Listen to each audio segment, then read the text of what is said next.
Hello, my name is Yuval Harari, and I'm an historian. My first book, Sàpiens, surveyed the human past, examining how an insignificant ape became the ruler of planet Earth. Homo Deus, my second book, explored the long-term future of human life, contemplating how humans might eventually become gods, and what the ultimate destiny of intelligence and consciousness might be. The present book focuses on current affairs and on the more immediate future of humankind. In a world deluged by irrelevant information, clarity is power.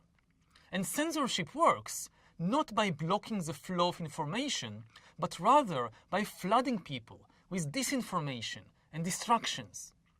So what is really happening right now?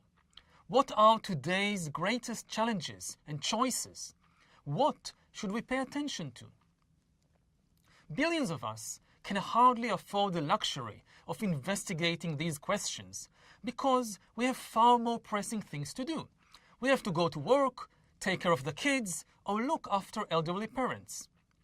Unfortunately, history gives no discounts.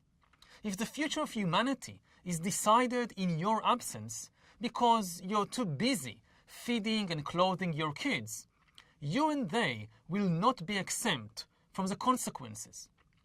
This is very unfair, but whoever told you that history was fair?